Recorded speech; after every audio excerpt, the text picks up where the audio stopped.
All right, welcome to the pilot episode of something I'm going to call Roasted Comics and Coffee.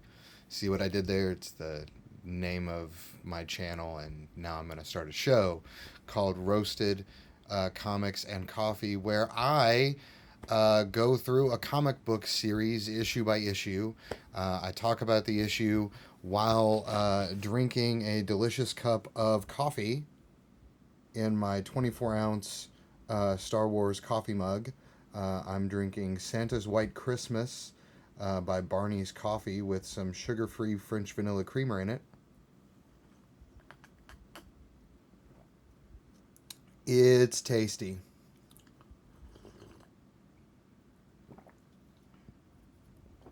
And we're going to talk comics. I am a huge Buffy the Vampire Slayer fan. If you couldn't tell by my, this is really weird how to do camera angles. There's my Buffy pillow all the way in the back. Huge Buffy fan.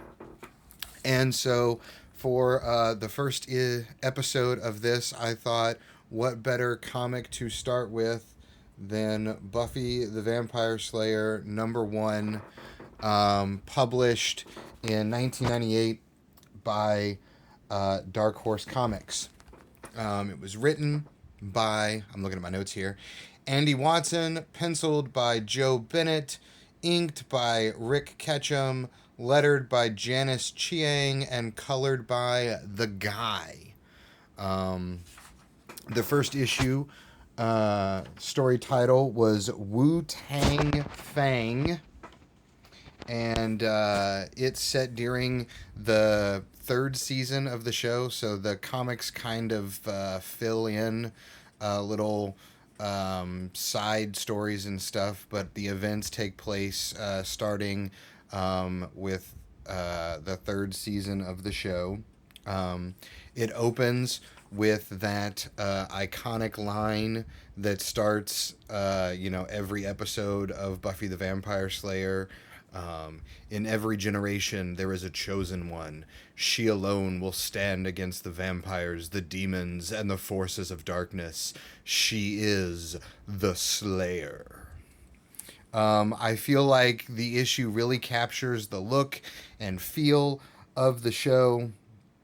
Definitely captures the tone of the characters, in my opinion. I can literally hear the characters' voices in my head as I'm reading the dialogue that was written in the issue. Um, it is a really good entry point for anyone who is familiar with Buffy the Vampire Slayer, or if you've never encountered Buffy before, you can pick this issue up and you don't feel lost. Um, it is a very much monster of the week type story. It doesn't really require any background knowledge. There's nothing that you're gonna miss if you just pick this issue up and start reading it. It picks up at the Bronze. They are the gang. Buffy, Willow, and Xander. They're hanging out at the Bronze, or going to go hang out at the Bronze, and they get jumped by a group of vampires. A scuffle ensues. Buffy and the gang are victorious in defeating the vampires, and then all of a sudden, there's this mysterious figure in the background that declares that Buffy would be a worthy opponent. And before they could discover anything more about this mysterious figure, he vanishes. Buffy decides not to tell Giles anything about um, their mysterious encounter the next day or anything like that. And it cuts to after the fight. It cuts back to the gang enjoying a kung fu movie night at the house.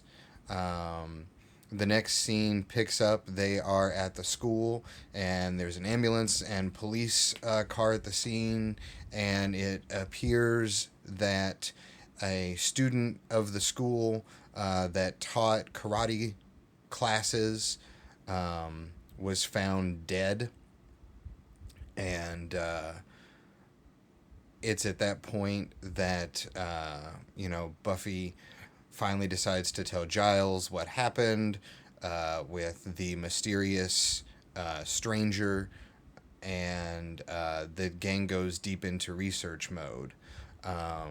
Now, prior to this, Xander is shown having taken up learning karate. So there's a scene that takes place with him getting destroyed by this karate instructor, which to me seems really weird that a karate instructor, you would think, is supposed to teach you and help you learn to be better at karate. And I found it to be a little weird that in this karate class, the instructor almost gleefully or with joy takes pleasure in beating the ever-living crap out of Xander. So the gang goes deep into research mode. They discover that this mysterious vampire was, in fact, a traveling vampire named Sun Sui or Sun Su. I'm not sure how to pronounce that, so I'm sorry if I pronounced it terribly. It was a traveling vampire who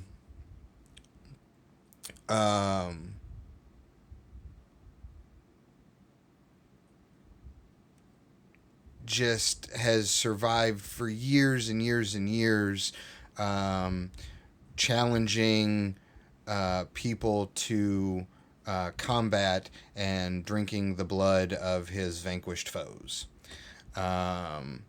So it cuts back to Xander about to have another karate lesson when this vampire busts in, and Xander goes and hides in a closet and watches as this vampire terrorizes the instructor, who all of a sudden is not so big and bad anymore. And just as the vampire is about to kill the karate instructor, Buffy busts in and fights the vampire. And in the middle of fighting the vampire, while the vampire is distracted fighting Buffy, in a nice little twist, it is actually Xander who ends up staking the vampire and killing the vampire, and then they just leave the karate studio and are just shown, walking away and victorious, and that's how the issue ends. Like I said, I thought it was a really good first issue. In my opinion, really captures the tone of the show. So yeah, that's all I've got for the pilot episode of Roasted Comics and Coffee, as I sip my coffee again. I'm going to be doing every issue in the 63 issue run of the Buffy the Vampire Slayer comics from Dark Horse Comics. I have the whole run. I have mostly photo covers.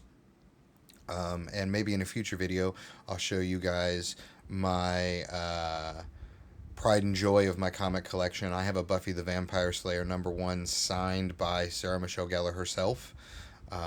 So like I said, I'm just an absolute huge Buffy fan, and I thought with the show revival series coming to Hulu later this year, I would finally sit down and I'm just going to read every Buffy comic and then summarize them for you guys. So hopefully you like it. This was the first of hopefully many episodes. So I will see you guys for episode #2. Thanks for watching. Bye.